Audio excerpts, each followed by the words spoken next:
давоми 35 соли соҳиби истиқлолӣ дар баробари дигар соҳаҳои иқтисоди миллӣ соҳаи саноат низ рушду ташаккулро тай намуда ба марҳилаи нави пешрафт расид. бунёди корхонаҳои нав, афзоиши иқтидорҳои истеҳсолӣ, рушди истеҳсоли маҳсулоти ватанӣ ва коркарди ашёи хуми маҳаллӣ ба таҳкими заминаҳои иқтисодии кишвар ва баланд гардидани нақши саноат дар рушди миллӣ мусоидат намуд. дар 6 моҳи аввали соли 2026 бо иштироки бевоситаи пешвои муаззами миллат муҳтарам Эмомалӣ Раҳмон дар гӯшаву канори Тоҷикистони биҳиштосо корхонаҳои нави саноатӣ ба фаъолият шурӯъ намуданд ки ҳар кадоми онҳо дар самти афзоиши иқтидори истеҳсолӣ, рушди истеҳсоли маҳсулоти ватанӣ ва таъсиси ҷойҳои нави корӣ саҳми арзанда гузошта барои татбиқи ҳадафи чорум стратегӣ саноати кунонӣ бо суръати мамлакат ва таҳкими пояҳои иқтисодии давлат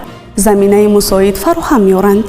дар нимаи аввали соли 2026 дар самтҳои саноати маъданҳои кӯҳӣ, саноати ангишт, саноати хӯрокворӣ, саноати мошинсозӣ, саноати масолиҳи сохтмонӣ, саноати сабук ва табу нашр корхонаҳои хурду бузурги истеҳсолӣ ба фаъолият шурӯъ намуданд ки дар маҷмӯъ 191 шумораро ташкил медиҳанд. рушди соҳаи саноат ва афзоиши иқтидорҳои истеҳсолӣ дар 35 соли соҳиби истиқлолии мамлакат заминаи воқеиро барои тағйири сохтори иқтисоди миллӣ фароҳам овард. татбиқи ҳадафи чорум стратегӣ саноати кунонӣ бо суръати мамлакат имкон медиҳад ки Тоҷикистон аз кишвари аграрӣ саноатӣ ба кишвари саноатӣ аграрӣ табдил ёфта